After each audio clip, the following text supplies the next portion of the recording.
previous video, we talked about some of the machine accessories and other materials that you need to get started sewing knit garments. And in this video, we're going to go through some of the different kinds of knit fabric. So what you see first here are a couple of different swatch packs, one from Little Co Calico and one from So English. A lot of fabric companies have these that you can buy from them for just a couple of dollars. And it's really nice to be able to actually feel the difference between some of these types of fabric, especially kinds that aren't super common. There's a few different factors to the quality of the fabric that we'll talk about today. In particular, stretch percentage and stretch direction, also weight of the fabric, or how thick or heavy it is, and how well it bounces back. That's called the recovery of the fabric. And also drape, or how it kind of hangs, which is a little bit hard to tell from really small swatches like this. So I've got some bigger pieces of the more common fabrics down here to start with. So this is a cotton Lycra or cotton spandex, just like your typical t-shirt jersey kind of material. It's got four-way stretch, which means it stretches in both directions, and it's got decent recovery, so it'll bounce back pretty much back to where it was. Lycra and spandex are the same thing. Lycra is just a brand name for a specific kind of spandex. So if you see cotton spandex jersey or cotton Lycra jersey, this is the good type of material you're talking about. If you're not able to feel it in person and feel how thick it is or how heavy it is, a good weight for cotton spandex is kind of around, well, it really depends what you're making with it, but I wouldn't go below 125 grams per square meter because it just starts to get thin and almost see-through when you get that light.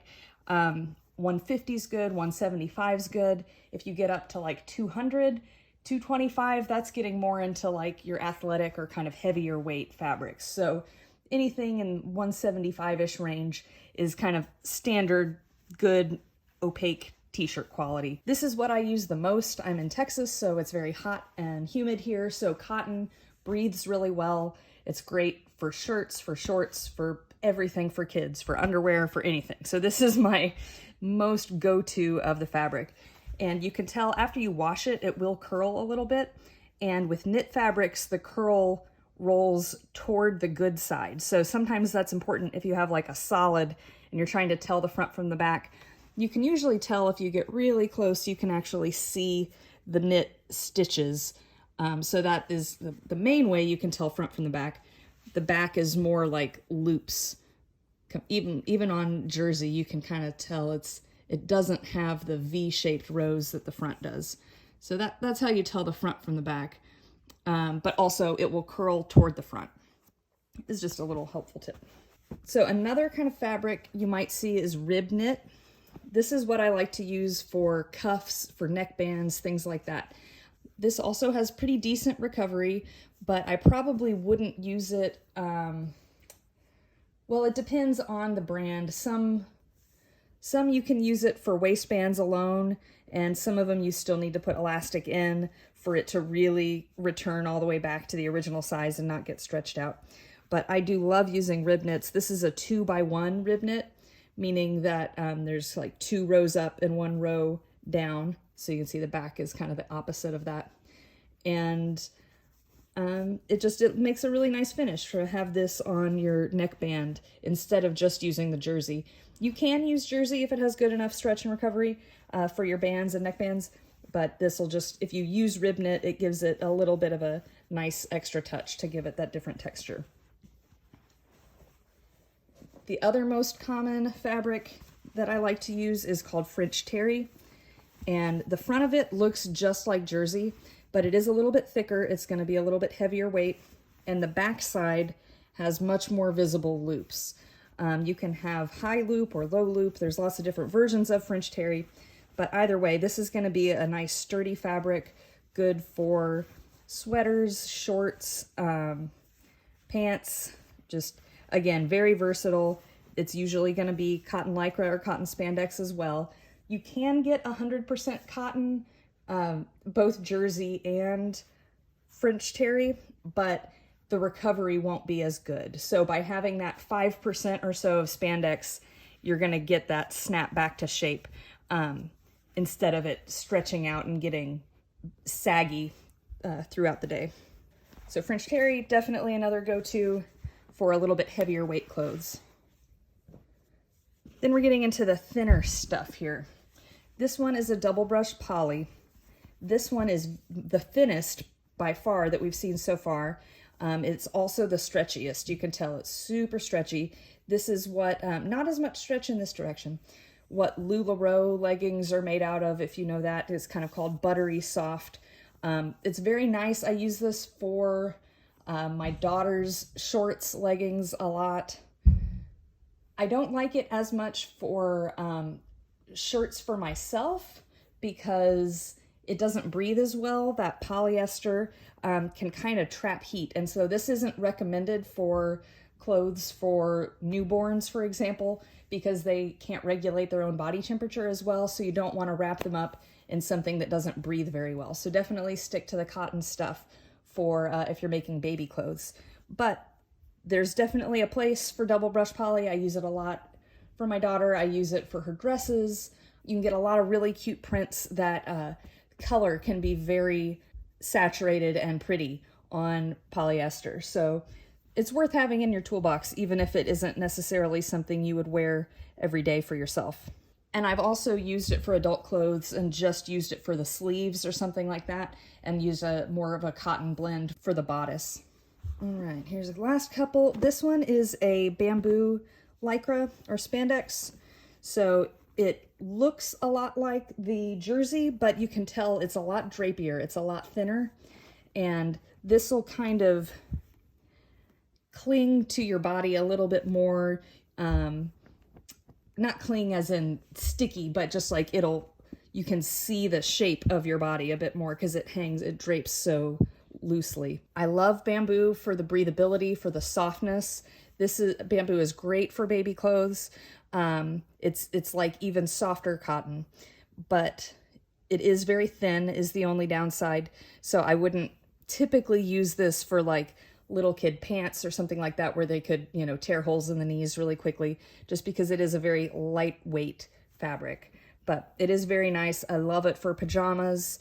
And if you can also get heavier weight fabrics like a bamboo Spandex French terry, that's my absolute favorite for like sweaters and jackets. And then the last one I have here, this is a Poly Rayon Spandex. The drapiness looks a lot like the bamboo. You can tell this is also very thin. And this is what I kind of caution you about if you just Google like jersey knit fabric. You're probably gonna get something like this that's very thin. It's unlikely that you'll wanna use this on just your typical t-shirt.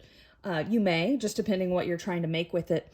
But if you're buying from a source online where you can't physically feel it to see what the weight is, really check to see if there's anywhere in the description what the weight of the fabric is. If it's like super lightweight or something like that, that's probably going to mean it's going to be a little bit see-through or a little bit thin, which you may not want, depending what you're making with it. You can make very nice cardigans and things like that with it if you just want an extra layer or an underlayer. You can do that too, but for its own shirt, especially for kids' clothes, this is probably a little bit too lightweight. I have made nightgowns with it that have been fine. You may find that the poly rayon tends to pill a little bit as you wash it or as you wear it. Cotton blends generally won't pill as much as the polyester blends do. I have not had any issues pilling with the double brushed poly though, but that's just my personal experience. So all of these fabrics I use a lot, just depending what I'm going for, what look I'm going for. And then one more note on the stretch that I had mentioned. Let me get my ruler here. So to figure out your stretch percentage, if your fabric didn't have it in the description, you can first find the direction of the grain. So in this one, I'm hoping it will focus enough for you to see that the grain is going vertically in this and the stretch is horizontal. You can see the grain because that's where the actual rows of the knit are. So you can either cut a little square to do this test, or I just usually kind of grab a chunk in the middle, not the very corner because the edges are sometimes a little bit stretched out or stiff. So grabbing kind of a piece in the middle here, you take a 5-inch section of it, not stretched out, so kind of like from here to here, and then give it a stretch and see how far it goes. It goes about 2 inches more than it was. So, and then you can tell it didn't quite recover back 100%, but it's pretty good how far it came back. So 2 inches more than 5 inches means that that's about a 40% stretch that this fabric has in the horizontal direction. And then vertical stretch would be with that grain. We can check that too. Usually fabrics have more horizontal stretch than vertical stretch. I'll check about 5 inches here. This particular fabric is exactly the same, 4-way, about 40% in both directions. So that's how your different patterns may require a certain stretch percentage, especially if you're making something like leggings or swimsuits that are expected to have some negative ease, or the fabric's supposed to stretch to fit. Then you'll want to make sure that your fabric has enough stretch for that particular pattern. Otherwise, your garment might come out too small. If you have any questions about any of these other less common fabrics, feel free to ask me in the comments. I can show some more specifics. For example, thermal or waffle, there's a whole lot of different variety. This is kind of more of a flat waffle. This one's thermal, it's thinner and very drapey. And then this one is a box waffle or thermal that's got a bit more texture to it. And so there's just so many varieties. I recommend, if you can get your hands on some swatch samples or physically go to some fabric stores and feel the difference between these different varieties, it will really help you. And then even within the cotton spandex land, there's organic, there's different imported materials that are sometimes higher quality. So just get out there, start trying samples, see what you like. And then once you find your shops that you use frequently, then you'll know you're always going to get good quality stuff and you won't be worried about the quality of what you might order online. So I'll include links to some of my favorite shops. None of this is sponsored in any way. This is just what I've found from sewing for several years now, and the ones that I use the most for myself and my kids. All right, next up we will talk about PDF patterns.